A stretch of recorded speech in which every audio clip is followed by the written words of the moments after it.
Bienvenue à Un peu de crime dans ton café, le podcast où on jase de crime en prenant un café entre amis. Alors, ça y est, c'est l'épisode 99!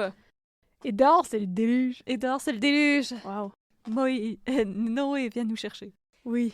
Je me suis trompée de personnage de la Bible. Alors, Jésus prend le volant. Jésus prend le volant du bateau de pêche. Voilà.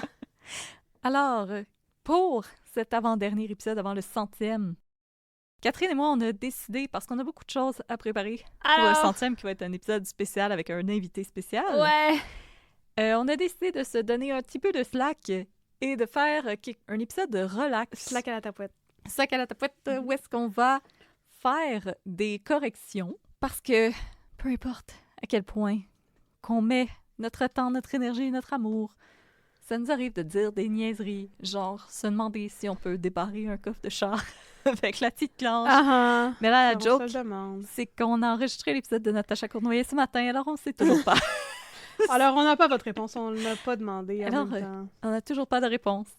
Alors, c'est encore un mystère dans nos vies, on va savoir un jour. Mais sinon, on va faire des corrections qu'on a reçues sur les réseaux sociaux. Mais avant, je vais saluer Catherine. Comment ça va, Catherine? Allô, ça va bien? Yay! Ouais, je suis contente. C'est l'épisode 99. C'est l'épisode 99. Incroyable. Je pense qu'il faudrait que j'arrête de faire mon faux accent français. Alors, avant de corriger nos niaiseries, de make things right, on va vous recommander un café. Oui.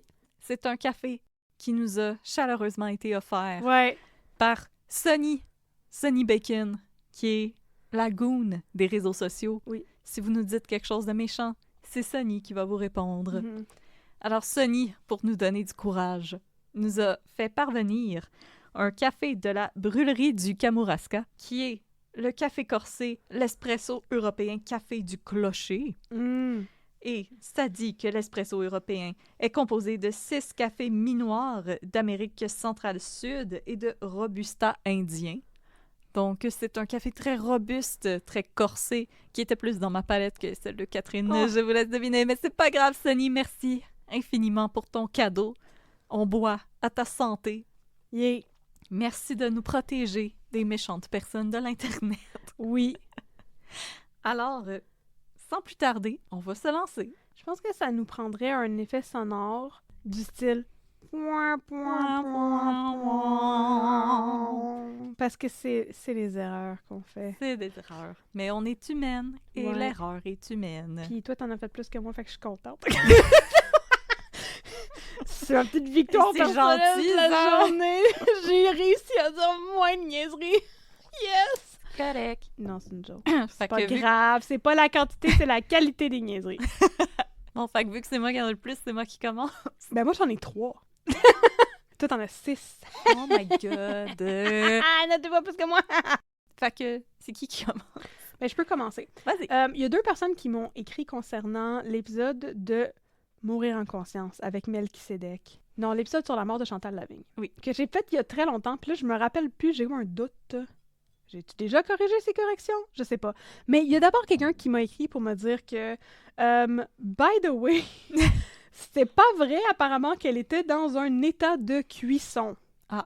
Puis je vais croire cette personne sur parole parce que c'est Zofia. Mais aussi parce que Olivier Bernard dans Dérive le disait. Puis moi, j'avais pas écouté les balados de Dérive avant.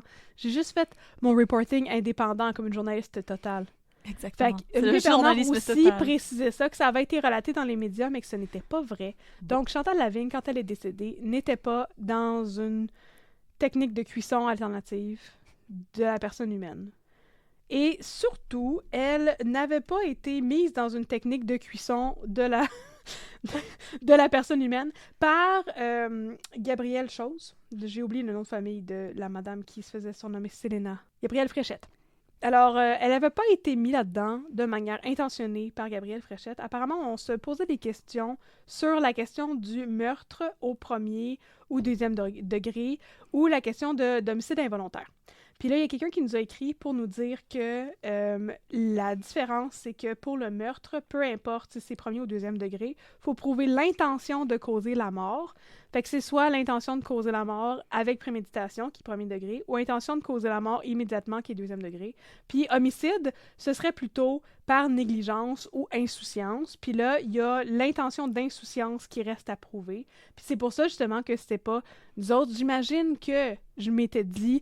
Voyons, c'est bien weird que c'est pas meurtre au deuxième degré, mais ça aurait pas pu être ça parce que là, il aurait fallu prouver qu'elle avait l'intention de tuer du monde en faisant sa retraite de mourir en conscience. Puis, selon toute vraisemblance, elle avait pas l'intention de tuer du monde. Elle était tweet, mais je pense pas qu'elle avait cette intention. Elle avait l'intention de tuer métaphoriquement du monde. C'est pour ça que ça s'appelait métaphoriquement mourir en conscience. Mais c'était comme pas... C'était juste une madame weird. Qui faisait des voix de Melchisedec français, d'ange français. Fait que voilà, c'était ma première erreur. C'était un 2 dans 1 sur Chantal Lavigne, parce qu'après ça, c'est 2 autres cas qui n'ont pas rapport avec Chantal Lavigne. Moi, la première erreur que je vais corriger, c'est quelque chose au sujet duquel je reçois des messages encore aujourd'hui. C'est quoi? Alors, là, je vais faire la correction. Oui. Puis on n'en parle plus, OK? OK, c'est quoi? C'est que je me suis trompée avec le juge de Lille. Ah oui, avec la Cour supérieure. C'est que dans mes notes, j'avais fait des erreurs et j'avais mal noté entre la Cour supérieure et la Cour suprême et on s'est mélangé entre la Cour suprême et la Cour supérieure. Et la Cour d'appel. Et la Cour d'appel. Donc, la personne qui nous a écrit m'a même fait un schéma des cours au Québec, ce qui est très gentil, merci. Alors, la cour la plus élevée, c'est la Cour suprême. Juste en dessous, c'est la Cour d'appel. Ensuite, la Cour supérieure et la plus basse qui est la Cour du Québec. Donc, Jacques Delisle était à la Cour supérieure et il a été nommé à la Cour d'appel. Donc, effectivement, il a eu une promotion parce qu'il est monté de un niveau de cour. Et la personne nous demande aussi un épisode sur le boucher de Saint-Eustache. À suivre si on va le faire un jour. Donc, oui, je m'excuse maintenant. Serge Archambault? Oui. Arc! Qui est sur nos listes depuis longtemps. Oui, vraiment beaucoup, parce que c'est un des gros tueurs en série, mais je veux dire, lui puis Léopold Dion, là, je suis comme arc. Ouais, c'est comme, on est des âmes sensibles. Wesh caca!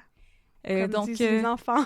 Oui, et maintenant, je fais plus attention dans mes notes à séparer la Cour supérieure et la Cour suprême, mais pourquoi ils ont choisi 2 mots aussi pareils, sacrament? Mais je vais te donner un truc. Oui. Je pense que le truc pour s'en rappeler, c'est que la chose la plus meilleure au monde, c'est les suprêmes de poulet. Puis un poulet du Québec, c'est définitivement très, très en dessous. Un poulet supérieur, c'est meilleur qu'un poulet du Québec. Puis quand t'appelles le poulet puis qu'il vient, c'est encore plus cool qu'un poulet supérieur. c'est tout un truc. Puis le top, c'est les suprêmes de poulet. C'est quoi déjà un suprême de poulet? C'est comme...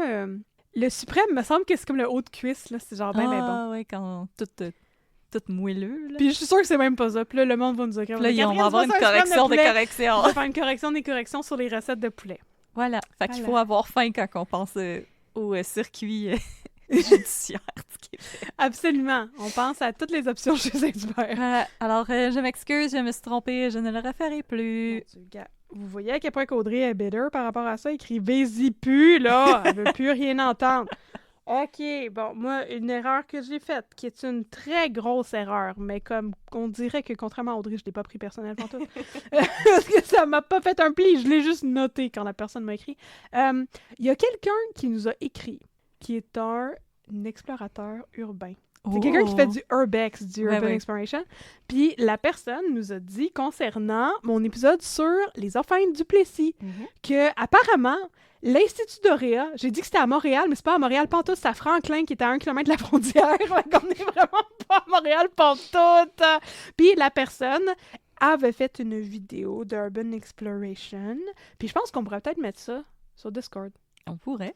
Parce que la personne m'a envoyé le lien sur YouTube, c'est pas privé ni rien. Fait c'est comme quand même cool. Fait que je sais pas si vous aimez ça, le Urban Exploration. Comme moi, personnellement, genre merci beaucoup, Chose, je veux pas dire son nom, mais merci beaucoup, Chose, de m'avoir écrit pour me dire ça. Mais comme moi, je trouve que, genre, je te lève mon chapeau, parce que ça me fait super peur, le Urban Exploration. J'aurais peur de mourir du tétanos à tout bout de champ, en pilant sur un vieux clou. Puis je sais que c'est pas tant dangereux Tu sais, si tu fais ça comme faux, c'est pas grave, mais comme ça me fait tellement peur. Fait que j'ai beaucoup d'admiration pour le monde qui font du urban exploration. Je trouve ça comme vraiment courageux puis cool. Ouais, mais il y a du monde qui font du urban exploration dans les tunnels du métro. Ça, je Non, ça suis moins sûre que c'est une bonne idée. Ben non, mais ça, c'est pas vraiment tant... Parce que, je veux dire, le principe du urban exploration, c'est que t'explores des lieux qui sont désaffectés. Ouais. Pas des tunnels de métro qui a du monde dedans, elle est pas Chris. là. Non, c'est ça. Mais ouais, je trouve ça comme... Je trouve ça pas mal cool puis mystérieux. Puis ma mère est sur des groupes de urban exploration, mais comme ma mère fait juste genre scouter des vieilles granges en Estrie puis prendre des photos, là, tu sais. Oh! Fait qu'elle est... Ouais, pour vrai! Fait qu'elle les Ah! pose dessus puis tout. Ma mère est un comme des top contributors de groupes d'urban exploration du Je savais Québec. pas ça. Oui. Ben, coudonc. Oui, parce qu'elle J'en capote sur apprends. les vieilles maisons. Fait que quand Ah. elle se promène en région, elle prend des photos des vieilles maisons, puis elle pose ça là-dessus. Mais elle rentre pas dans les maisons. Ben, c'est très cool, ça. Fait que, en tout cas, c'est très, très cool. Fait que merci beaucoup de m'avoir écrit concernant ça. Et la personne m'a spécifié aussi que l'Institut de Ré a continué ses activités jusqu'en 1970. Fait qu'après la loi de 65 qui avait rendu comme... qui avait fait transférer le pouvoir au gouvernement plutôt qu'aux églises pour arrêter le processus de comme... les orphelins du Plessis et tout ça. Fait que l'Institut d'Orea, ça existait encore par la suite. Puis là, aujourd'hui, ben, c'est désaffecté. Fait que vous pouvez aller le Urban explorer si ça vous tente. C'est à Franklin, c'est pas à Montréal. Alors, ma prochaine correction, c'est dans mon épisode de Joe Rose. Oui, je me suis trompée. C'est Gisèle Lullaby qui a remporté Drag Race Canada et non Barbada. Ouais, ça, je Je pensais suis- que t'allais être personnellement insultée de l'avoir pas eu comme faux, ça. Non, c'est 100% de ma faute. OK. C'est 100% de ma faute. Je sais pas, c'est parce que Barbada était comme tellement partout dans les médias que j'ai juste assumé que c'était elle. J'ai comme... Je me suis pas second guess, je l'avoue. Mhm. Parce que... Mais Barbada, la raison pour laquelle elle était beaucoup dans les médias à l'époque, c'est parce qu'elle faisait l'heure du conte Ouais. et que les gens qui veulent qu'on vive encore en 1932, ben ils aimaient pas ça. Donc, Ouais. elle prenait beaucoup la parole et là, on la voyait beaucoup dans les médias. Ouais. Et là, moi, j'ai assumé que c'était pour ça. Ouais. Je me suis trompée, c'est de ma faute, je suis vraiment désolée. Donc, c'est Gisèle Lullaby que j'ai même eu la chance de voir en spectacle dans l'hommage aux Spice Girls version drag queen qui était très, très cool comme Oui. spectacle. Et voilà, donc j'ai même contribué en payant un billet pour aller voir Gisèle Lullaby. Oh! Je me suis donc vraiment bien excusée, je pense. T'as vraiment atone, c'est ça. Oh. Et la personne en profite aussi pour dire qu'elle aimerait un épisode sur Raymond Boulanger qui faisait du trafic de cocaïne en avion pendant les années 70 et 90. Oh mon Dieu! Ça sonne comme quelque chose de très Tom Cruise. Ouais, vraiment. Alors voilà, je suis désolée. Mais c'est correct. Je pense... Les corrections, c'est pas des excuses éternelles Non, de mais c'est Catherine parce Audrey, que là. c'est vraiment comme j'aurais dû vérifier. Puis je l'ai Ben pas non, fait. c'est pas grave. Il y a plein d'affaires qu'on dit en ondes qu'on n'a pas eu le temps de vérifier avant parce que c'est pas dans notre script, là. C'est pas... Ouais, mais ça, c'était dans mon script. Ah, pour vrai? Fait que c'est pour ça que je suis Ah, comme non, non! j'ai vraiment comme merdé là-dessus. Je suis vraiment désolée. Oui, comme ils disent en anglais, when you assume, you make an ass out of you and me! Exactement. Bon, voilà. Donc voilà. Fait que moi, il y a aussi quelqu'un qui m'a écrit concernant mon épisode sur le cirque Gatineau, Topsy l'éléphant, et le sympathique éléphant du cirque Gatineau qui s'est fait tirer d'en face par des chasseurs de la SQ. Parce qu'il y avait tristement empalé une madame. Bon. Donc, le cirque Gatineau. En fait, il y a plusieurs personnes qui m'avaient écrit concernant ça. Je me suis comme vraiment mélangée. Je sais pas si j'étais bien high ce jour-là ou qu'est-ce qui se passait. Mais à la fin, je disais qu'il y avait aussi eu des scandales de maltraitance d'animaux et tout ça dans un zoo qui était le zoo de Falardeau. Mais apparemment, le zoo de Falardeau, c'est pas pantoute le zoo qui a fait l'objet d'allégations. C'était le zoo de Saint-Édouard en Mauricie et non pas le zoo de Falardeau qui, il me semble, est au Saguenay. Fait que c'était comme je connais pas le mes bon zoos. zoo, pantoute. C'est ça. Fait qu'apparemment, c'est le zoo de Saint-Édouard qui était passé dans les nouvelles pour son mauvais traitement des animaux. Et le zoo de Falardeau, lui, c'était pour des efforts de conservation et de réhabilitation. C'est pas pantoute la même affaire. Alors, je suis désolée d'avoir besmirched la bonne réputation du zoo de Falardeau qui n'avait rien fait de mal. Voilà. Allez visiter le zoo de Falardeau. Ils font Oui. du bon travail. Ils font du bon travail de conservation et de réhabilitation et n'allez pas visiter le zoo de Saint-Édouard en Mauricie où il y a apparemment des allégations de mauvais traitement d'animaux. Yash! Yache! Maltraiter les animaux, c'est pas cool. Non, ça suce. Vraiment. J'ai chaud. Ouais, il est très Je humide vais ici. mourir dans mon sous-sol pendant l'épisode 99. Alors, ma prochaine correction, en fait, ce n'en est pas une, c'est une anecdote que quelqu'un nous a rapportée. Naturellement, la personne va demeurer anonyme. C'est une anecdote au sujet de Rockterio, et qui était dans un de nos premiers épisodes, donc... Ça, c'était juste weird. Quand j'ai Ouais. lu ce message-là, j'étais genre « Ah, mon Dieu, que se passe-t-il? » Mais bref, voici le message qu'on a reçu. Bonjour à vous deux. Je viens de terminer l'écoute des épisodes sur Rockterio. Je sais, je suis en retard. C'est pas grave pantoute. C'était très intéressant. Je voulais vous apporter une anecdote sur ce diabolique personnage, ou plus de leur entourage. Cette personne a toute une plume. Oui. Excusez, je suis trop loin du micro. Cette personne a toute une plume, hein? Dans votre podcast, vous ne mentionnez pas qu'il a été incarcéré durant quelques années au pénitencier de Port-Cartier sur la Côte-Nord. J'y habite depuis 2006 et les 3 femmes qui l'ont suivi ont habité ici, vous vous en doutez bien, dans une belle grosse maison non loin d'où j'habite.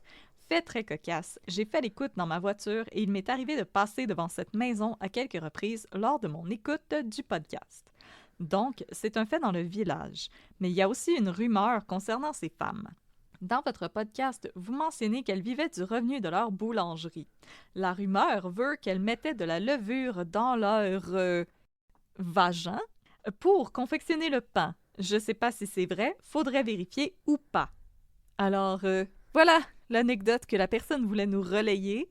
Si on a des boulangers ou des boulangères qui nous écoutent, est-ce qu'on peut faire du pain dans notre petit four personnel de madame? Je sais pas si c'est comme à cause des infections à levure, puis là, ils pensaient faire une petite joke d'esprit, mais en tout cas, juste merci pour l'anecdote. Peut-être que les femmes de Rockterio faisaient du pain avec leur poune. Fait que oui, ben moi j'ai plus d'autres corrections à faire. Fait que, ben, là c'est tout toi, c'est ça. Ouais. Mais là, c'est une autre anecdote. Alors, c'est quelqu'un qui nous a écrit pour nous dire que, concernant notre épisode sur les monstres du pont Jacques-Cartier, qu'ils auraient eu un copycat killer du nom de Claude Garriépi.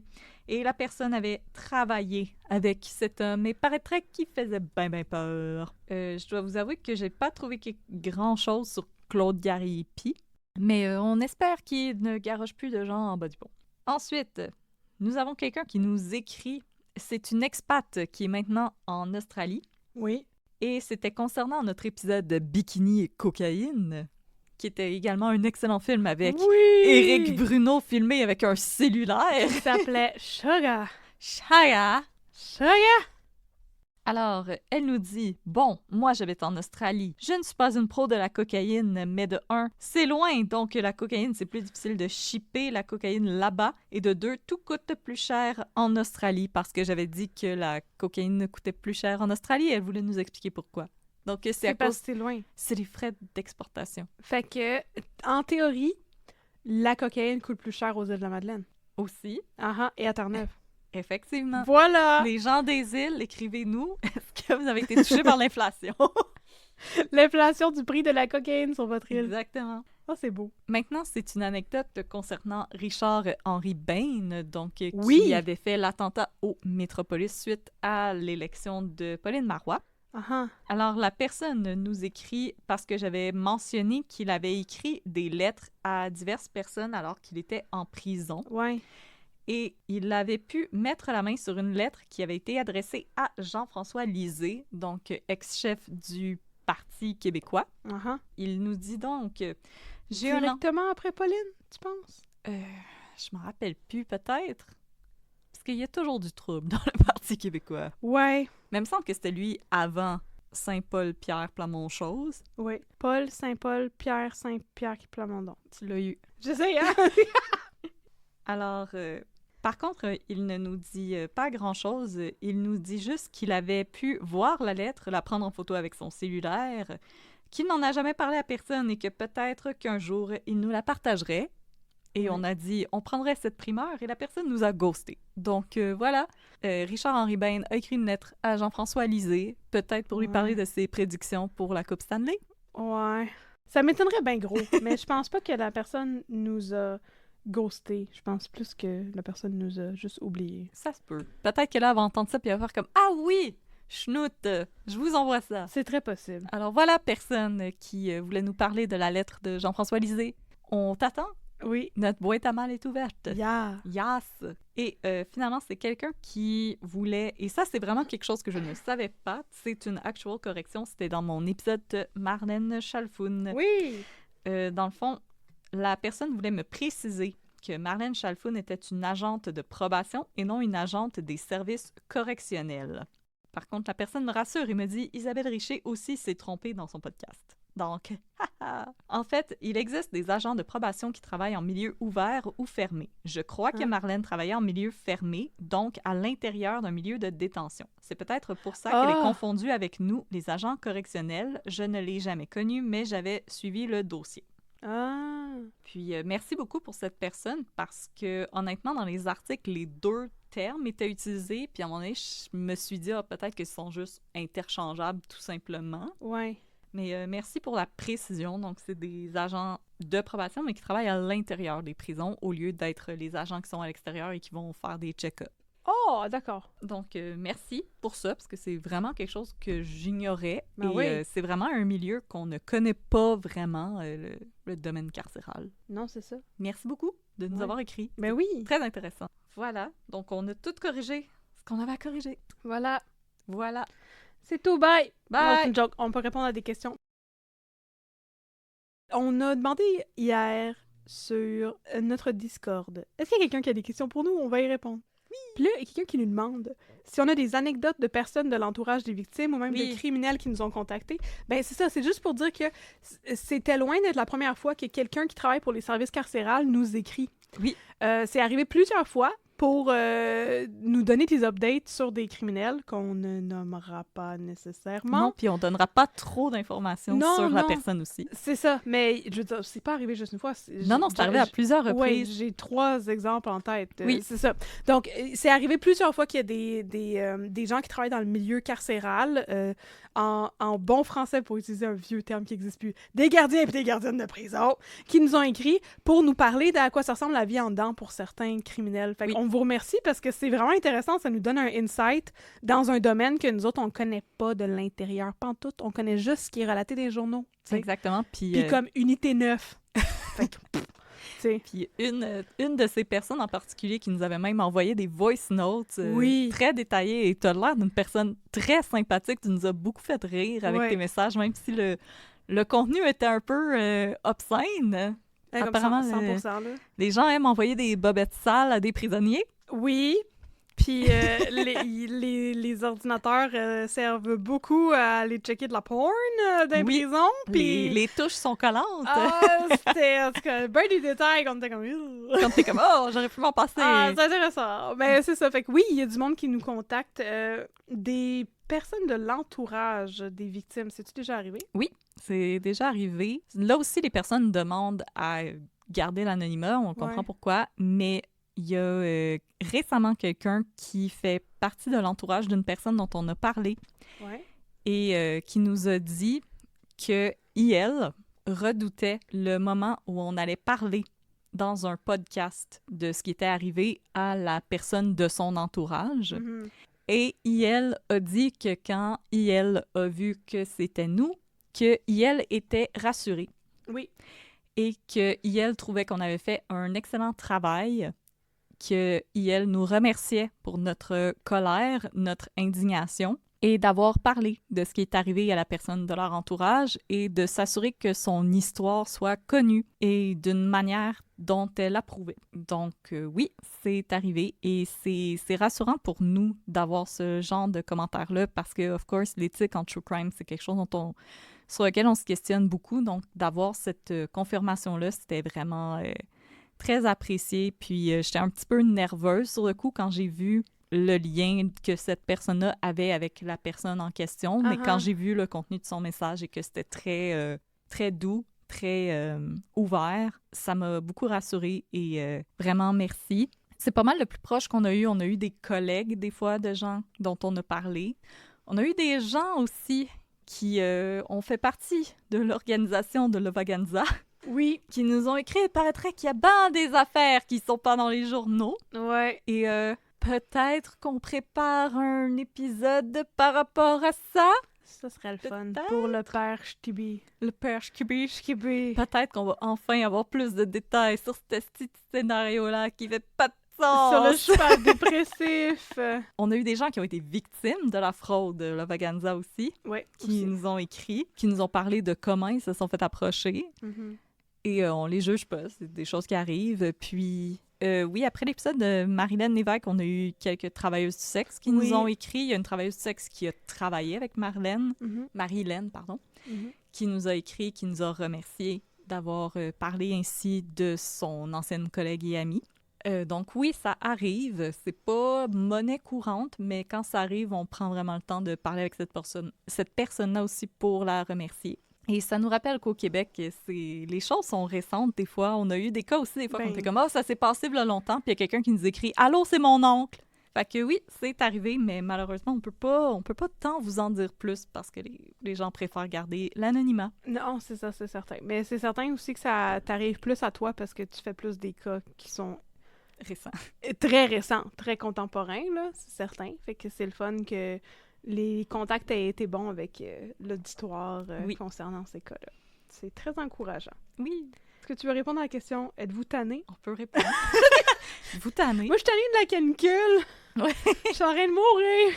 J'ai trop chaud! Êtes-vous tanné? T'es-tu tanné? Non. Non. Non. Parce que pour moi, c'est comme un projet avec lequel j'ai vraiment beaucoup de fun, Ouais. qui est comme une excuse pour passer du temps avec ma meilleure amie, Ouais. puis pour prendre des nouvelles l'une de l'autre. Puis en même temps, quand on se voit, on fait plusieurs épisodes à la fois. Mhm. On lunch ensemble, on s'update sur nos vies. Mhm. Puis on a du fun. On n'est pas tanné, je pense. Non, il y a encore des choses à dire. Puis Ouais. L'affaire, c'est que je pense pas qu'on va manquer de choses à dire. non. Fait que c'est plus une question... Je pense que la question, c'était vraiment genre, littéralement, êtes-vous tanné de faire ça? Mais comme, non, on n'est pas tanné de faire ça, puis on va pas épuiser le sujet Non. bientôt non plus. J'ai pas l'impression. Non. Fait que, oui, c'est quelque chose qui est prenant, puis on en parle beaucoup, puis on est très candide par rapport à ça. Puis là, on peut en parler plus parce que, justement, c'est un épisode freestyle. Mais c'est ça, Wicca, c'est... wicca, wow. Oui, c'est... Wicca, wicca, wicca, what? Puis c'est... Fait que c'est quand même une job qui est prenante. Fait que moi, je pense que ça prendrait la peine aussi de remercier nos bénévoles Oui. qui nous aident, justement, à passer à travers ça. Fait Oui. qu'on a des gens qui gèrent nos réseaux sociaux pour nous. Fait qu'on remercie Sonny puis Andréane. Oui. Puis on a une monteuse qui Maui. s'appelle Maui, qui est extraordinaire. Puis ces gens-là œuvrent avec nous de manière bénévole. Fait qu'on espère que ça prend pas trop de leur vie. Si ça prend trop de votre vie, là, Dites-nous. mesdames, ouais, dites-nous-les. J'allais dire unionize, là, puis demandez-nous un salaire. Mais je veux dire, non, sérieusement, on est vraiment chanceux d'être bien entourés. Puis il y a l'air d'avoir aussi une certaine demande de la part du public pour Oui. notre contenu. Fait que nous autres, on continue. Puis, Fait que non, on n'est pas tannés. tant qu'on a du plaisir, on va le faire. Tant qu'il y a de la vie, il y a de l'espoir. C'est qui Exactement. disait ça? C'était beau, ça. C'était-tu genre dans Star Trek ou c'est genre quelqu'un de science qui dit ça? Je sais pas, mais on peut dire que c'est Star Trek. Oui. Quelqu'un nous demande un update sur Éric Bruno. Il y en a pas. À travers tous les gens qui ont pris la peine de nous écrire concernant toutes les affaires vraiment intéressantes sur lesquelles vous nous écrivez, guys, là. Éric Bruno puis Babine nous ont toujours pas répondu. C'était l'update. Il est trop occupé à faire une mémoriam, là. Puis Mais c'est fini, ça. une mémoriam. Je pense pas qu'il va avoir... Je sais pas, là. Il doit être occupé. Bon. C'est correct. Quelle est ta relation avec le pickleball? Avoir un enfant? T'es occupé à avoir un enfant, puis Éric Bruno Ah! aussi? Ben oui, mais je veux dire comme... La fille à Éric Bruno, elle a pas genre 10 ans ou 12 Je ans sais ou... Je sais pas. En tout cas, Je sais pas. C'est pas mon voisin. C'est pas un bébé, là. C'est Ouais. pas un petit bébé de 6 mois qui fait pas ses nuits, là. Je pense qu'il a le temps de nous répondre. Mais donc, c'est ça. Est-ce que tu veux décrire ta relation avec le pickleball, si quelqu'un nous demande? Mais bien sûr. Le pickleball est une secte Wow. avec laquelle je garde une distance polie. C'est bon, ça. Moi, j'allais dire, le pickleball est un sport dont je ne comprends pas l'utilité. Parce que ça a l'air d'être un mix de 42 autres sports qui existaient déjà. Puis tant qu'à y être, tu peux juste jouer aux 42 autres sports. Approximativement. Mais je trouve ça weird. Non, moi, Je vois pas pourquoi. Non, moi, pourquoi ça a été inventé. je joue au... Ben, c'était vraiment pour faire bouger les personnes âgées dans les centres pour personnes âgées parce que vu que la balle est plus légère, ça donne pas de coup dans ton épaule, contrairement au tennis que c'est quand même dur sur les épaules, les Ouais. coudes puis les poignets. Ouais. Donc, le pickleball, c'est plus doux pour les articulations. Bon, ma gars, ça, c'est une très bonne explication. Ça Voilà. vient valider tout mon argument. Mais non, moi, je suis une joueuse de squash. Mais Oui. une fois de temps en temps, pour faire plaisir à mon papa et à ma sœur, je joue au pickleball avec eux. Ouais. Je commence à trouver ça un peu plus le fun parce que je commence à comprendre les règlements. Ouais. Parce que le service au pickleball, c'est digne d'un film de Christopher Nolan. Mhm. Mais je vous dirais, jouer au pickleball une fois de temps en temps, je trouve ça bien. Ouais. Plus parce que je passe du temps avec ma famille, ce que je faisais pas beaucoup avant, puis là, j'essaie de faire plus maintenant. Mais non, je trouve que des fois, les gens, ils sont un petit peu trop intenses avec le pickleball. Fait que j'aime mieux garder une distance avec ce sport qu'on dirait que quand tu y mets le doigt, tu finis par y mettre tout le reste de ton corps. Oui. Fait que j'aime mieux rester un peu loin. Mais moi, j'ai du beef sérieux pour les sports qui sont juste des dérivés de d'autres sports. Ouais. Genre, quand ils ont inventé le Ultimate Frisbee, puis c'est juste comme du flag football. Ouais. Avec un frisbee. Je suis comme, mais ça existait déjà, le flag football. Pourquoi t'avais besoin de... Ça prenait une autre étape. Mais de racheter un frisbee là-dedans, je Ouais, comprends. Non, mais j'ai un frisbee, on peut-tu s'en servir? Je l'ai payé vraiment cher. J'ai payé comme 5$ au Canadian Tire. Mais ça, c'est comme s'ils disaient, genre, oh my god, on va faire comme du golf, mais à la place de la balle de golf, ça va être un ballon de kinball. Je regarderais ça. Ça serait nice en maudit. Ça, je regarderais ça. Ça serait écœurant. Ah, fait que t'as du Puis beef. il faut que tu dises Omnikin avant de Ben oui. fesser sur la balle. Omnikin! Mais c'est ça. Bon. Moi, c'est comme... Moi, j'appelle ça des sports imaginaires. là. C'est comme Fait tous les sports que c'est juste... Ils ont juste mixé 3-4 sports où ils ont pris un sport puis ils étaient comme « Ouais, on n'aime pas le ballon, fait qu'on va juste prendre un autre ballon puis on va appeler ça un autre nom. Fait que » T'as t'as pas aussi, besoin de faire ça! T'as du beef avec le disc golf. 100%! Le disc golf! Oui? Irk! Non. 100%. C'est quand même difficile, le disc golf. Mais ça me dérange pas! Pourquoi ça existe? C'est ça ma question. Honnêtement, Why does everything have to be a thing? C'est ça ma pour question. passer le temps. It doesn't need to be a thing. Mais c'était le sport préféré de Carl Tremblay. Feu Carl Tremblay. OK. Catherine est Je toujours... veux dire, une figure Non. forte de la culture québécoise, mais ça veut pas dire que j'ai besoin d'endorse tout ce qu'il fait tout ce qu'il faisait dans sa vie, là. En tout cas, Non, regarde, vous voyez à quel point j'ai du beef avec le pickleball. Puis alors, c'était une très bonne question. moi, je suis fan des vrais sports, qui sont pas comme les autres sports. C'est juste... je C'est parle juste- des vrais sports. C'est juste ça. C'est juste ça que ça me prend. Pas le monde là, qui font Pas du là, sport pas- équestre, mais avec un cheval là, en jouet. Là. En hobby horse. Ouais. Ben non, mais ça, c'est différent d'un autre sport. Mais ça, c'est comme jouer au hockey bottine. Ouais. C'est une adaptation du sport pour que tu puisses le faire dans un autre contexte. Mais c'est parce que ça coûte fucking cher, un cheval. Oui. Bon, mais du hobby horse, je suis pas contre ça. Mais si tu décidais que tu fais du hobby horse, mais à la place de rider un horse, ben ça va être un ballon de 2x4. kinball. Puis le but, c'est de foncer ces autres 2x4, puis de leur crisser les coups, puis de pousser le monde en bas de leur 2x4. Là, je vais être comme, pourquoi t'as fait ça? Ben là, tu viens d'inventer un autre sport. Mais pourquoi t'as inventé ça? C'est ça, en tout cas. Fait que c'est ça. Moi, j'ai un beef avec les vrais sports. Puis les vrais Non. sports, je considère pas que c'est genre les sports qui sont aux Olympiques, ou les sports qui a des ligues, ou les sports qui a des championnats, whatever. C'est juste un sport que les règlements puis la façon de jouer, c'est pas la même affaire que les autres sports. Pas un mix de 42 sports. C'est vrai que c'était comme, ben là, on prend tel sport avec tel Oui. sport, puis un petit peu de musique country, puis là, ça donne, c'est comme, ouais, non, c'est comme pas nécessaire. C'est On peut vraiment- juste jouer à l'autre sport. C'est vraiment ça mon problème.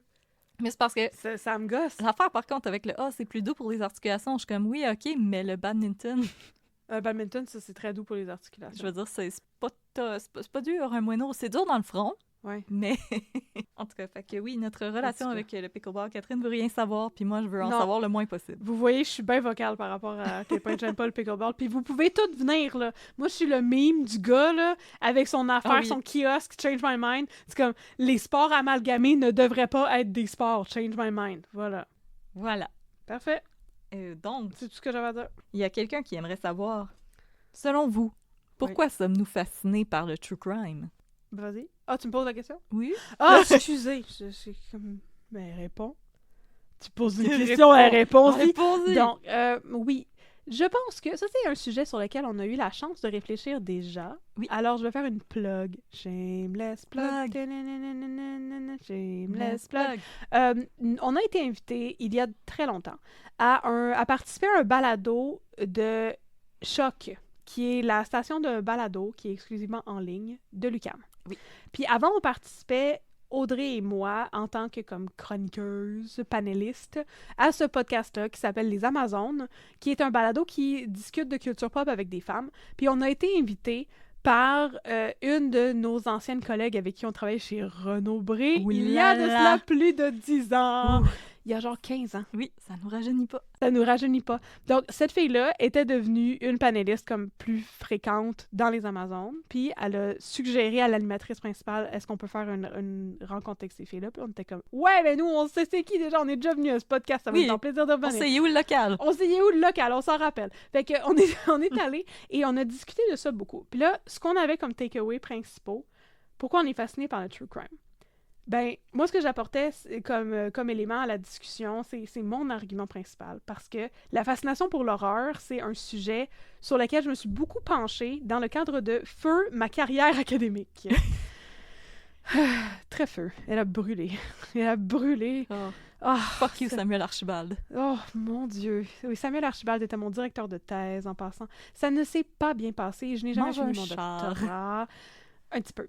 Et c'est ça, j'ai jamais fini mon doc, mais je travaillais sur l'horreur, fait que j'ai beaucoup réfléchi puis étudié les mécanismes de comment ça fonctionne l'horreur, comment fonctionne le fait de générer la peur chez des lecteurs, chez des auditeurs, des choses comme ça, et surtout pourquoi les gens sont intéressés par ça historiquement, depuis, tu sais, dans les années 1800, quand il y avait justement l'émergence de ce qui est devenu le gothique puis l'horreur d'aujourd'hui, et des affaires comme les séances. Parce que là, il y avait un intérêt pour le paranormal. L'idée, c'est de baliser une expérience qui peut être possiblement traumatisante dans le but, justement, de vivre des sensations fortes et par la suite, de valoriser encore davantage la normalité puis la banalité de notre existence. Fait que c'est la même idée qui est derrière aller dans des montagnes russes. Je vais aller me mettre dans une situation où le monde qui sont des thrill seekers, faire du parapente, tout ça. Je vais me mettre dans une situation dangereuse, je vais avoir une montée d'adrénaline, puis après ça, je sais quand c'est terminé. Puis je sais quand je vais m'en sortir. Puis par la suite, mais c'est les endorphines qui sont justement relâchées à travers notre organisme et qui nous font voir la vie d'un autre côté. Fait que là, vous pouvez dire, OK, c'est un petit peu farfetch, mais tu sais, si tu regardes, genre, Massacre à la tronçonneuse, là, à la fin, t'es comme content que tu te fais pas courir après par Leatherface. Oui. C'est ça. D'être dans le confort de ton salon. Oui, c'est ça l'idée. Fait que, justement, derrière tout le gothique, puis l'appréciation du gothique, du paranormal, du surnaturel, toutes ces affaires-là, il y a comme l'idée de vivre des sensations fortes, puis d'avoir comme bien peur, puis ensuite pouvoir se réfugier dans le confort de notre vie, où il y a décidément rien de paranormal. Et on ne connaît pas Ed et Lorraine Warren, et ils n'ont pas besoin de venir exorciser notre femme. #The Conjuring. Fait que c'est ça. Moi, c'est ça que j'ai amené. Fait que pourquoi on est fasciné par le true crime? C'est un peu ça. Parce que tu peux plonger dans une histoire, puis nous, c'est particulier parce que c'est des histoires qui sont plus proches de nous. Fait que c'est pas la même chose que se plonger dans, mettons, le récit des 33 victimes de John Wayne Gacy Jr., le clown tueur. Tu te plonges là-dedans, puis là, tu es révolté, tu trouves ça dégueulasse, t'as super peur, c'est effrayant, mais à un moment donné, c'est fini, puis là, t'es comme « Ouais, mais c'était il y a 50 ans. » Aux États-Unis, ça touche pas ma vie, puis je suis comme contente d'être en vie. Fait qu'il y a ça derrière. Oui. La fascination du true crime. Oui. Puis moi, je peux apporter mon bagage d'académicienne aussi. Moi, ma carrière est juste terminée. Oui. Sa carrière est terminée de sa belle fin. Elle est morte de sa belle mort et la mienne est morte en roadkill sur le bord du chemin. Et bon, j'aurais préféré que ma directrice soit encore là, mais oui, bien sûr, bien sûr. Mais moi, ma maîtrise, c'était en littérature érotique et l'obscène. Et dans le fond, ce qu'on voit, c'est que la fascination pour la littérature érotique et l'obscène en général, c'est beaucoup d'avoir accès à quelque chose auquel on n'est pas supposé d'avoir accès. Donc, une scène érotique, ça se déroule derrière une porte close. Ouais. Et la littérature érotique nous donne accès à ce qui est de l'autre côté de la porte qu'on n'est pas supposé de voir. Donc, ce qui m'amène à dire que le true crime fonctionne un petit peu selon le même mécanisme et nous donne accès aux choses qu'on n'est pas tout à fait supposé de voir. Bon. Là, vous allez me dire, oui, mais Audrey, il y a les nouvelles, il y a tout ça. Oui, mais les podcasts de true crime, nous, ce qu'on fait, c'est qu'on va chercher toutes les informations et on vous les donne. Mais c'est aussi ce qui est derrière Les Chiens écrasés de TVA. Là, exactement. Le sensationnalisme de tous les accidents qu'on voit en nouvelles. C'est ça, c'est notre côté. On veut voir ce qu'on n'est pas supposé de voir. Il y a quelque chose d'excitant d'avoir accès à ces choses-là qui font partie des sujets qu'on n'est pas supposé d'aborder en société, donc le sexe, la mort et les liquides corporels. Mhm. Donc, ça fait partie de ces sujets-là qui sont super obscènes, tabous, dont on n'est pas supposé de parler. Et quand on consomme du true crime, on a accès à cette chose-là qu'on n'est pas supposé de voir, d'entendre parler. Et il y a un petit rush d'adrénaline et de plaisir qu'on ressent à consommer ce contenu-là. Mhm. Donc, je pense que c'est ça. C'est qu'on veut savoir qu'est-ce qui s'est passé. On veut savoir comment ça a fonctionné. Et je pense qu'il y a aussi le côté un peu cathartique. Oui. De faire face à cette horreur-là, qui est une horreur du quotidien. Les victimes de true crime n'ont pas été victimes d'un tueur réveillé des morts. Là. Elles ont été victimes d'une personne, parfois de leur entourage, ou d'une personne qui était en société qui aurait peut-être pas dû l'être. Et il y a quelque chose de cathartique à voir la justice aussi suivre son cours, mettre la personne derrière les barreaux, puis je pense qu'en tant que femme, il y a vraiment quelque chose qui vient nous chercher de faire l'expérience de cette horreur-là et de savoir qu'au final, on va s'en sortir, on va encore être là. Ouais. Donc, je pense que c'est ça. Puis pourquoi les femmes consomment beaucoup de true crime aussi, j'ai l'impression que c'est parce que souvent, les métiers liés au crime en tant que tel, donc la police, et etc., mais c'était pas des métiers qui étaient très accessibles aux femmes. Donc, de faire du true crime, c'est notre manière de retrouver notre voix dans ce type de contenu-là, parce que même les émissions de true crime, tu sais, un soir si proche, des fois, je les regarde puis je me dis, Colin, il y a vraiment beaucoup de victim blaming là-dedans. Là. Ouais. Comme dans l'épisode de Natacha Cournoyer, qui est comme le dernier que j'ai regardé, il y avait un petit peu de victim blaming, là, de comment Natacha Cournoyer est partie tard le soir, d'habitude elle appelle son chum, puis là, elle l'a pas appelé. Ça aurait rien changé. Ça aurait rien changé, là, il l'aurait juste entendu crier. Ouais. Il aurait appelé la police plus tôt. Ouais. Fait qu'il y a quand même beaucoup de victim blaming, puis j'ai l'impression que maintenant que les femmes, on reprend un peu cette voie-là qu'on nous a enlevée, ça aide à donner une vision de voici comment c'est arrivé, puis quand on l'écoute, on essaie de prendre des notes. Ouais, c'est ça, on apprend des choses. On essaie d'apprendre des choses, puis de se munir de nouveaux outils. Oui. Je pense qu'il y a quelque chose de rassurant aussi d'entendre une femme raconter ces histoires-là, qu'on va se dire comme j'ai l'impression que ça va être raconté d'une manière que je vais apprécier. Oui. Donc voilà, c'est un peu ma réponse sur pourquoi on aime le true crime. C'est bien, mais je trouve qu'on a fait une bonne réponse. Complète. Très bonne réponse. Qui va, une fois pour toutes, prouver aux gens que je suis pas aussi niaiseuse que j'en ai l'air. Ben voyons donc. Ben voyons donc. Voyons donc. Ah! On peut prendre une réponse nounoune, là. Si tu étais une question nounoune. Ah oui. Si tu étais un fruit, lequel serais-tu? Mais est-ce qu'il faut trouver, genre, c'est comme mon animal totem, là? Faut trouver le fruit qui me représente? Ouais. Ouais. OK. Moi, je pense que présentement, je suis comme toute dure à l'intérieur parce que ma bédaine de femme enceinte est vraiment dure. Fait que probablement que ce serait genre une mangue. Oh. Avec un gros noyau dans le milieu. Puis le noyau, c'est mon bébé. C'est vraiment cute. Voilà. Ça me faisait full penser aussi dans Radio Enfer, là, quand il était comme « Si tu étais une voiture, de quelle couleur serais-tu? Oh my God. Si tu étais une fleur, de quelle couleur serais-tu? Si tu étais une couleur, de quelle couleur serais-tu? » Les tests de Justine, là. Ah oui? Ouais. Non, fait que, non, ouais, ça non. me faisait penser à ça. Ouais, toi, tu serais non. Ouais. Ouais. Ça, c'est une bonne question. Alors, y avait-tu des questions sérieuses dont tu voulais parler avant ça? Pourquoi un podcast et non une chaîne YouTube? Parce qu'on y avait pas pensé. Ben, on a une chaîne YouTube, sors-le! Ouais, ça fait un bout que je l'ai pas updaté. Je vais essayer de faire ça avant de tomber en maternité. Donc, il y a des épisodes qui sont disponibles sur YouTube présentement. Ouais, mais je veux dire, comme, pourquoi on n'a pas fait Victoria Charlton? Parce que, je veux dire, ça coûtait moins cher, juste des micros. 100%.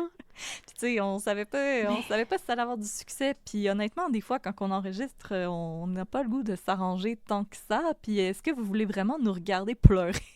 Mais, je veux dire, moi, personnellement, ça a même pas été un choix. Ouais. Parce que je consomme pas de contenu YouTube. Moi non plus. Genre, les seules affaires que... Mais tu regardes plus de YouTubers que moi, Ouais. avec des sujets pis tout ça.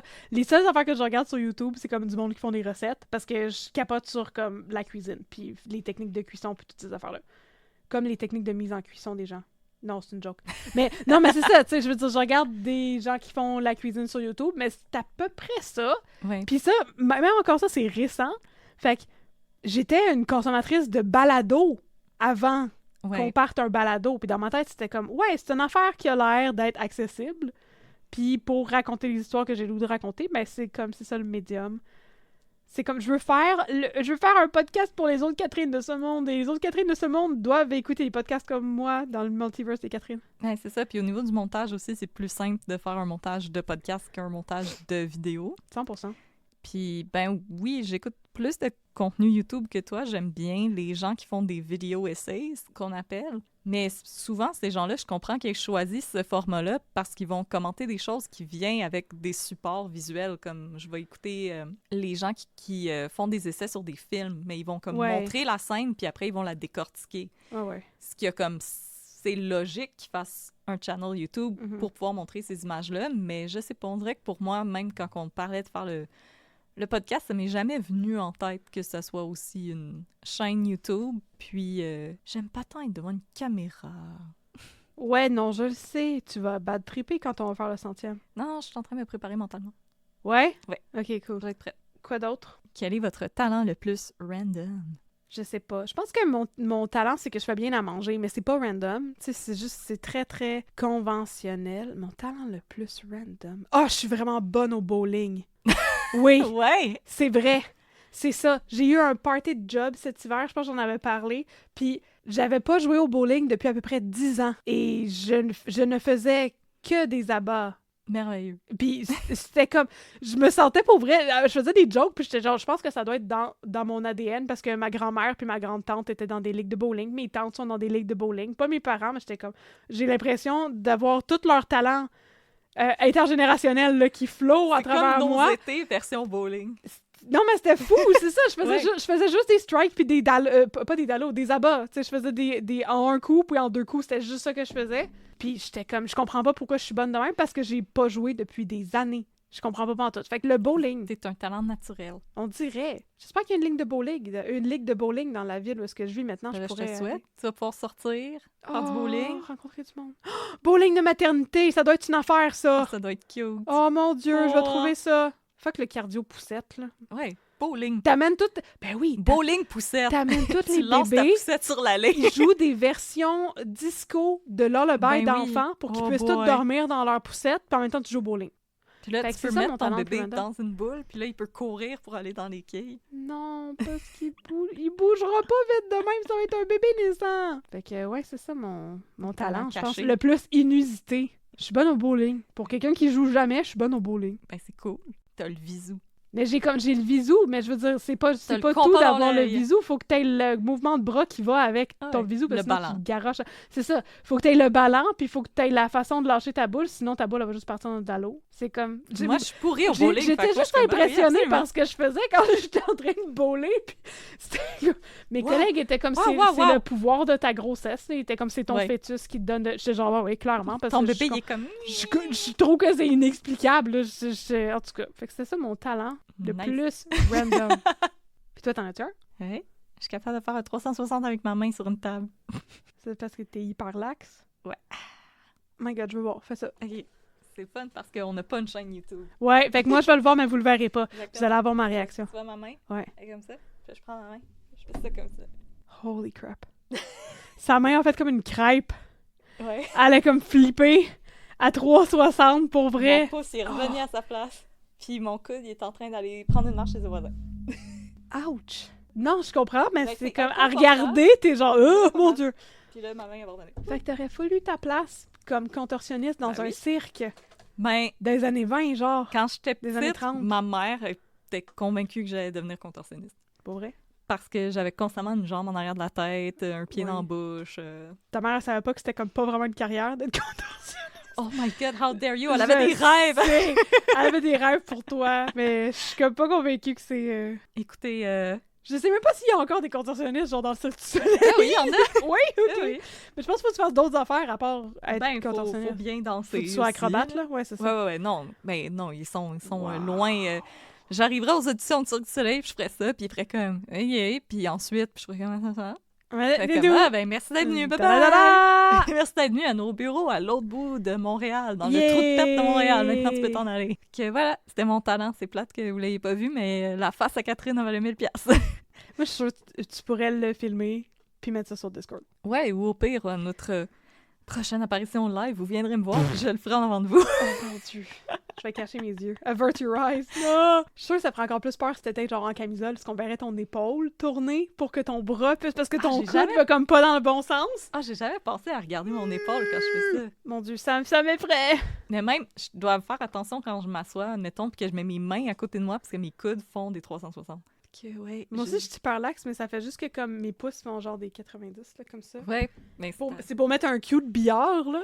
C'est comme vraiment pratique, mais à part de ça, c'est... Ben oui, les C'est gens tout. sont à différents degrés. Là. J'ai vu des gens que eux, tu sais, moi, je ça. trouve que mon 360, il est pas si smooth que ça. Là. Il y a vraiment des gens qui prennent leurs mains, puis c'est comme, C'est parce que t'es pas devenu contorsionniste. c'est ça. T'as pas l'entraînement Parce que pour j'ai aller arrêté avec, mon c'est entraînement. normal. Sois indulgente. J'ai pas entretenu mon talent. Non, c'est ça. T'as pas entretenu ton talent. Là, il y a Zofia qui veut savoir, pizza hawaïenne, yay or nay? Oh my god, yeah! Ça, je suis vraiment down. Pizza... Je parle tellement fort. Je suis vraiment... C'est les sujets les plus random, le pickleball et la pizza hawaïenne qui Ah oui, mais why m'enthousiasment. Écoute, je suis juste une personne avec beaucoup d'énergie dans la vie. Oui, moi, j'aime beaucoup la pizza hawaïenne, puis si vous aimez comme moi la pizza hawaïenne et que vous trouvez pas que c'est une offense qui mérite la mort, je vous conseille d'aller à Verdun, à côté du métro Verdun. Sur la rue de Verdun, il y a la pizzeria Maury qui font leur twist sur la pizza hawaïenne. Ça s'appelle la pizza des îles. Et au lieu d'être du jambon et des ananas, c'est du bacon et des ananas. Et c'est écœurant! J'ai vécu là. J'ai vécu à Verdun il y a genre 8 ans à peu près. Et j'étais très heureuse quand j'ai appris que la pizzeria Maury, ça existait encore aujourd'hui. Oh mon Dieu! Il y a des gens qui peuvent encore profiter de ça! Fait que allez-y, courez jusqu'à Pizzeria Maury, manger de la pizza des îles au bacon et ananas. Honnêtement, je trouve que ça sonne vraiment meilleur bacon ananas que jambon ananas, mais... Mais c'est comme c'était des gros chunks Ouais. de jambon. Genre un gros jambon fumé à l'ancienne, coupé Ouais. en gros cubes là, qu'ils Ouais. faisaient dans leur version de Ouais. aussi. En tout cas, c'était super bon. Vous devriez vraiment acheter ça. Fait que moi, je trouve que c'est yay. Ben, moi, je suis pas contre non plus. Je l'avais jamais goûté, mais c'est la préférée à mon chum. Tu l'avais jamais goûté? Non. Have you ever lived? Mais c'était la préférée à mon chum. Ouais, Puis il m'a convaincue d'y goûter. ouais. J'ai été convertie. C'est bon. Ben, honnêtement, c'est un mélange vraiment intéressant de sucré-salé. Ouais.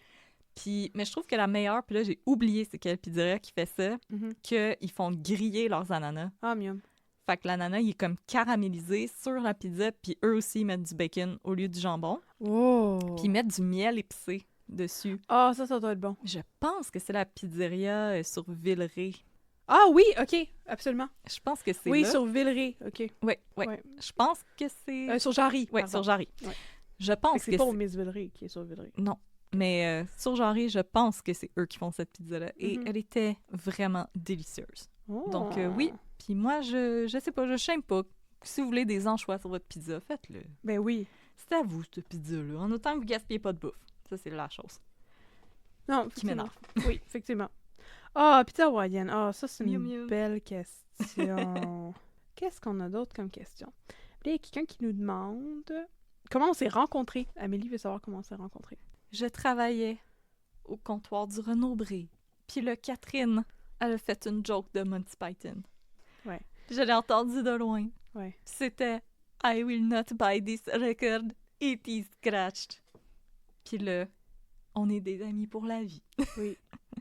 I will not buy this record. Record, It It is is scratched. scratched. My hovercraft is full of ears. It's full of eels. My hovercraft. Hovercraft. Yes. Hovercraft. Oh, match! Oh! Ben, oui, non, il y avait une joke de... Mais on se connaissait avant ça. Oui, That's a bald-faced lie! On se connaissait avant ça parce qu'on allait au même cégep. Oui. Mais on n'était pas dans le même programme c'est ça. et on n'était pas amis. Par la suite, j'ai commencé à travailler au Renaud-Bré. Pendant mes études au cégep, avant, je travaillais je vais tout vous conter ma vie, dans une quincaillerie. Wow. Puis après ça, j'ai travaillé au café étudiant. Wow! Puis après ça, j'ai voulu avoir une job qui fermait pas l'été. Parce que Oui. le café étudiant, il se laquait bien du monde l'été parce qu'il y a bien moins de cours d'été que de cours dans l'année, tu sais. Ça fait du sens. Fait que j'étais allée travailler chez Renaud-Bré. J'avais été recommandée par une de mes meilleures amies, que je salue, Myriam. Puis Myriam travaillait au Renaud-Bré et est partie pas longtemps après que je sois arrivée. Je pense qu'on a genre jamais travaillé ensemble. Ouais, parce que Myriam pis moi, on s'était fait slacker à cause qu'on était partis à Paris. Ah, bon. Puis ils trouvaient que c'était trop de congés, fait qu'ils nous ont slacké. Mais moi, j'étais rentrée après ça. Un petit peu après, oui. Ouais, c'est ça, dans l'été. Mais moi, ils m'ont repris parce que finalement, il manquait de monde. Ouais, puis Myriam a juste allé travailler à une librairie qui était plus proche de chez eux, fait que... Ouais. Ça a bien turn out pareil. Fait qu'on se connaissait du cégep, puis on travaillait chez Renaud Bré ensemble pendant quelques années après. Est-ce que tu as un dernier coup de cœur littéraire? Oui. C'est quoi? Ben moi, je lis beaucoup en anglais parce que dans la vie, je suis éditrice et je lis énormément. Donc, le soir, j'ai comme besoin de lire quelque chose que j'aurais pas édité dans la vie. Puis le dernier livre que j'ai lu puis que j'ai vraiment aimé, ça s'appelle Severance par Ling Ma. Et c'est un roman qui a été publié en 2012, je crois, et qui était étrangement prophétique de 2020. Ah! Ça raconte l'histoire d'une fille d'immigrants chinois qui habite à New York et qui a une job dans une maison d'édition. Et un jour, les gens commencent à attraper une fièvre mystérieuse qui fait que les gens font une routine de laquelle ils ne peuvent pas s'échapper. Et là, ça raconte l'histoire de elle et quelques survivants qu'elle va rencontrer en chemin qui essayent de trouver a new way of life. Et en même temps, elle se remémore un peu l'histoire de ses parents quand ils sont arrivés à New York en tant que nouveaux arrivants chinois parce que son père, lui, voulait vraiment vivre à New York et make it there. Et sa mère voulait retourner en Chine. Donc, il y a comme vraiment l'espèce de tension des nouveaux arrivants, de est-ce qu'on reste juste temporairement pour faire de l'argent, pour revenir chez nous triomphant, ou est-ce qu'on reste ici avec un mode de vie comme un peu moyen? Puis dans le fond, ses parents sont décédés back-à-back très rapidement quand elle était au début de la vingtaine. Donc, elle essaye un peu de naviguer ce monde-là où est-ce qu'elle n'a pas trouvé sa place parce que ses parents n'ont jamais trouvé leur place eux-mêmes. Puis là, en plus, il y a la pandémie qui fait en sorte que sa place est encore moins certaine. Ça sonne très dark comme roman, mais la vérité, c'est que c'était extrêmement comique. Parce que les survivants, c'est tous des employés de bureau.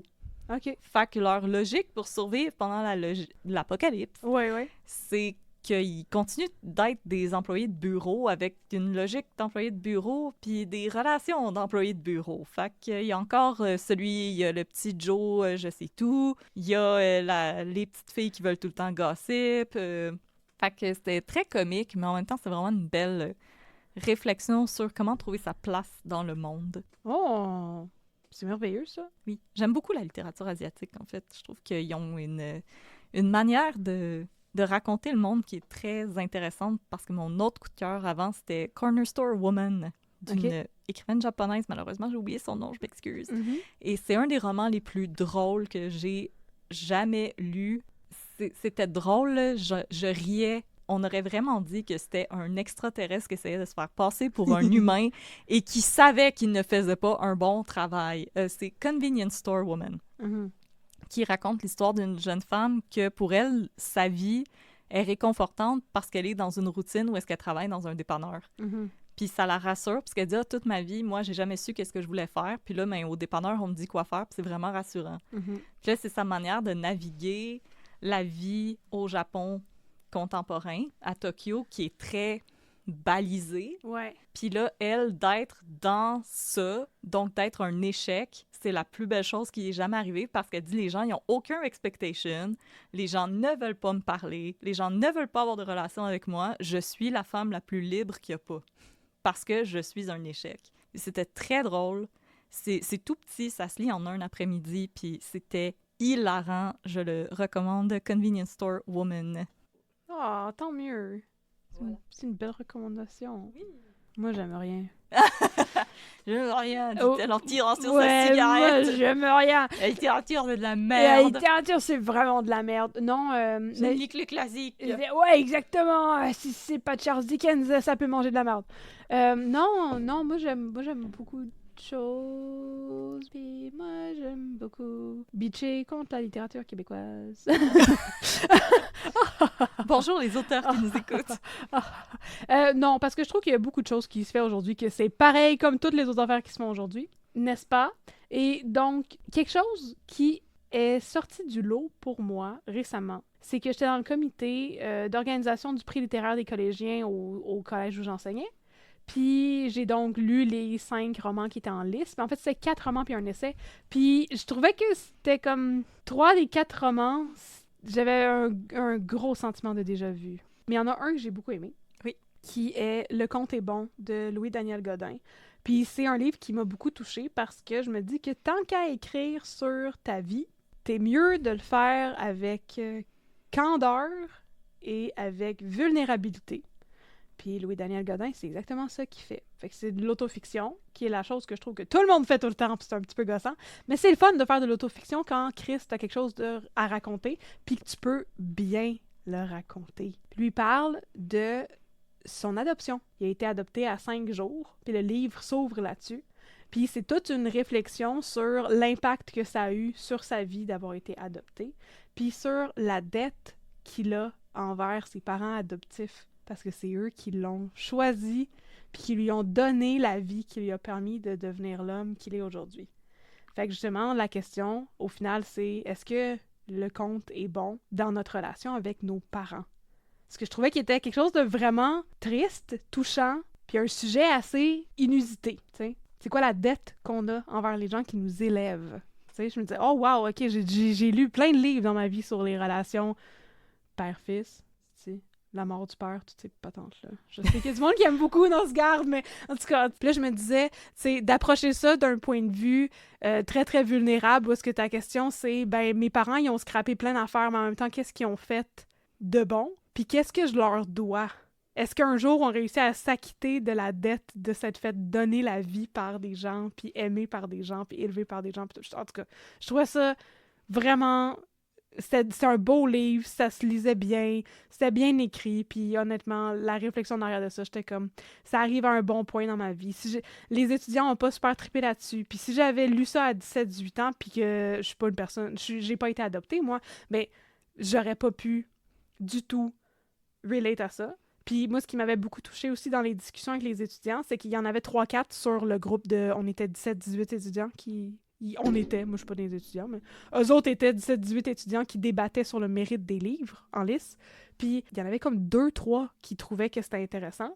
Puis il y avait une fille justement qui nous a dit qu'elle trouvait que c'était intéressant parce qu'elle était adoptée. Puis il y avait un gars qui nous dit qu'il trouvait que c'était intéressant parce que il se fait adopter par une famille qui a pas beaucoup de moyens. Puis il parle beaucoup du fait que ben là ses parents adoptifs ils finissent par se séparer. Là, il vit avec sa mère. C'est dans une situation un petit peu précaire où est-ce que tu sais des fois ils vivent dans le mobile home du nouveau chum de sa mère. Puis à un moment donné ben ils vont retourner vivre chez ses grands-parents. Puis tu sais puis il était comme sa relation avec sa mère qui est une personne complètement imparfaite mais qui a essayé de faire beaucoup d'affaires pour le bien de son enfant.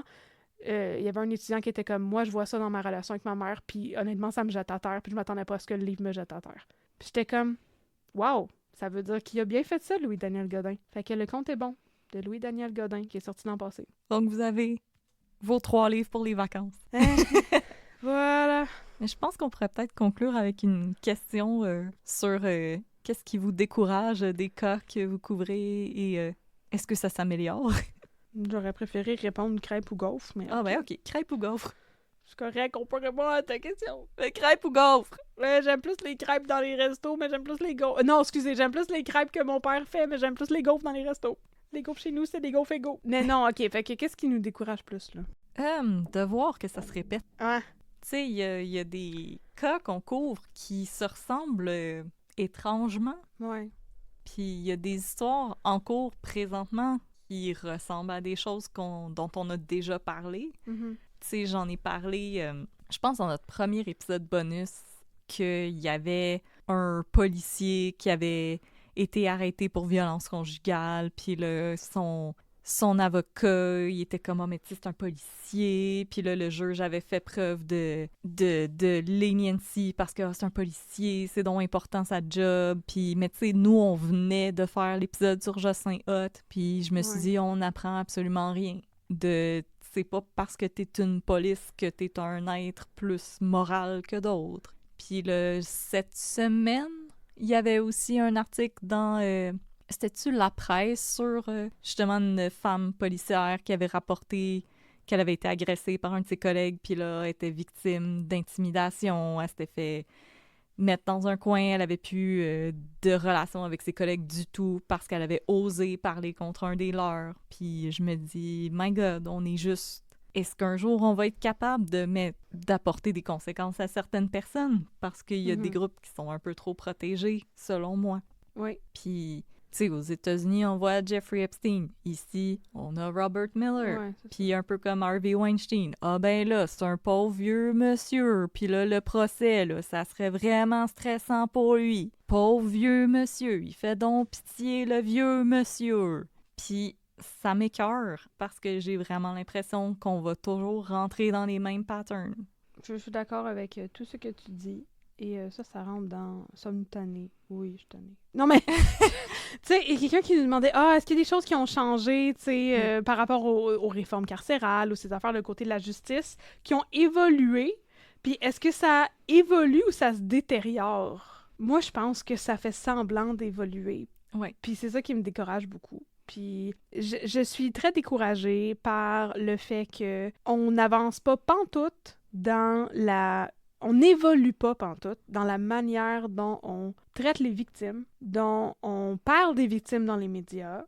Et il y a encore plein d'affaires qui se répètent, comme Audrey a dit, puis c'est vraiment terrible. Puis surtout, on a la mémoire vraiment, vraiment, vraiment courte, comme j'ai dit dans mon affaire de Stade Mopicine, pour un peuple qui dit que on se souvient. Parce que on est constamment en train de perdre des affaires qui étaient des acquis avant. Puis il y a du monde, parallèlement à ça, qui dédie leur vie à essayer de comme faire changer les choses par rapport au service correctionnel, par rapport aux conditions de remise en liberté. Je n'ai beaucoup parlé avec l'affaire de l'AFPAD. Puis il n'y a jamais rien qui change, parce qu'on reste pogné dans des considérations administratives, puis de la paperasse, puis de la bureaucratie niaiseuse.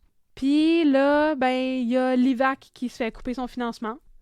Ça veut dire que moins d'indemnisation pour les victimes d'actes criminels. Ben, on avait bien besoin de ça, là, en tant que société. Fuck off, tu sais. Pour vrai, moi, ça me fâche au bout. Non, j'ai pas l'impression qu'on évolue, puis c'est bien plate, mais j'ai pas l'impression que les mentalités évoluent tant que ça. Puis je suis peut-être bien pessimiste pour ça, parce que je sais que les choses ont changé pour les droits des femmes, les droits des minorités, puis les droits de la communauté LGBTQIA+. Sauf que moi, j'ai l'impression qu'on fait juste tasser le problème, puis que c'est vrai que, de nos jours, si t'es un couple homosexuel, tu pourrais te promener dans la rue, puis te tenir par la main, puis tu vas pas te faire pitcher des roches. Mais la chose n'est pas autant sûre pour les personnes trans. Fait qu'on fait juste... Le problème, il est encore là. On n'a pas vraiment évolué. C'est juste parce que le monde qui sont vraiment contre ça sont peut-être rendus fatigués de gueuler tout seul, je sais pas, là. Fait il était comme, ouais, on va jeter notre dévolu sur une autre affaire, mais c'est pas gagné.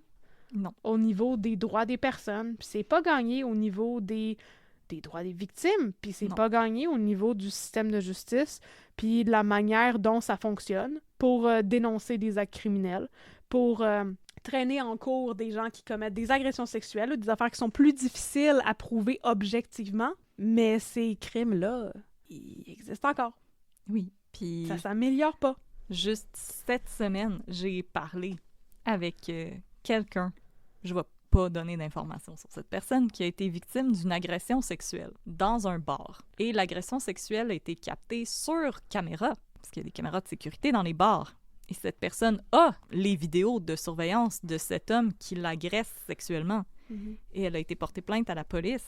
Et ça va faire 1 an. Et il n'y a aucun avancement dans son dossier.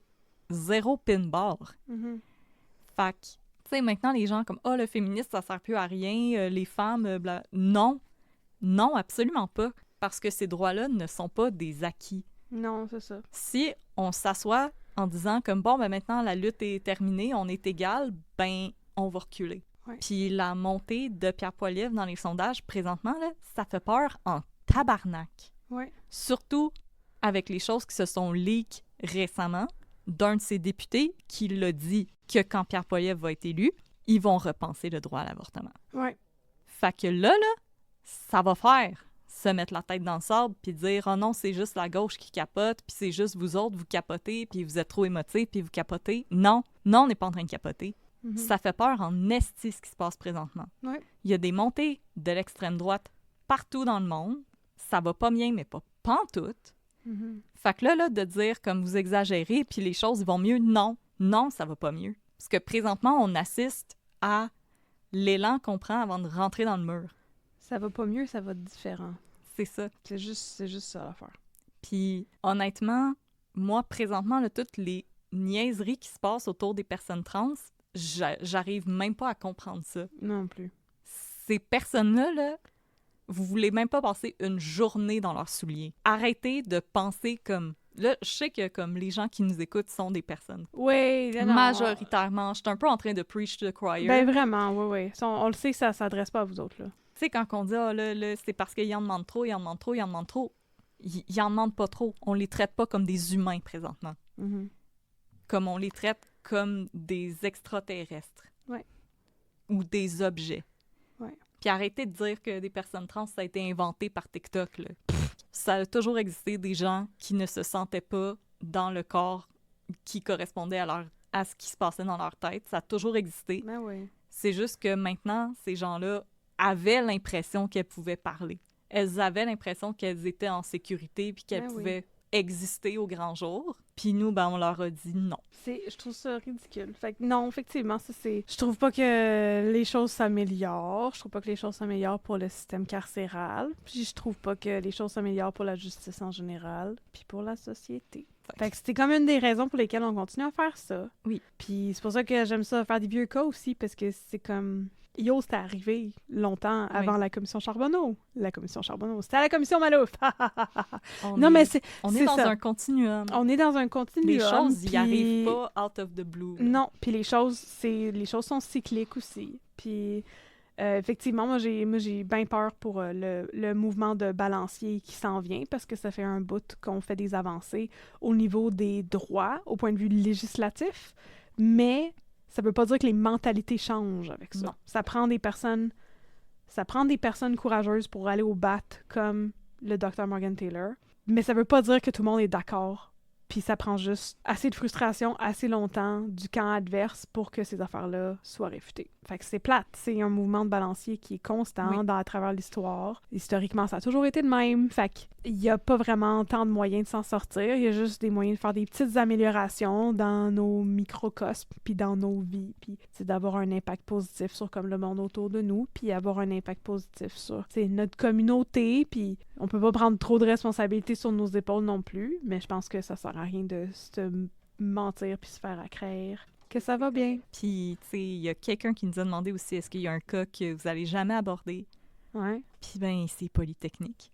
Non, tu toucheras pas ça? Moi, non. Moi, je vais le faire. Ben oui. Parce que Polytechnique, c'était un retour de balancier. Oui. Les femmes avaient fait énormément d'avancées. Ben oui! Des avancées, là, de géants, là. Oui, mais non, moi, c'est certain que je vais faire Polytechnique. Non, mais Catherine va le faire.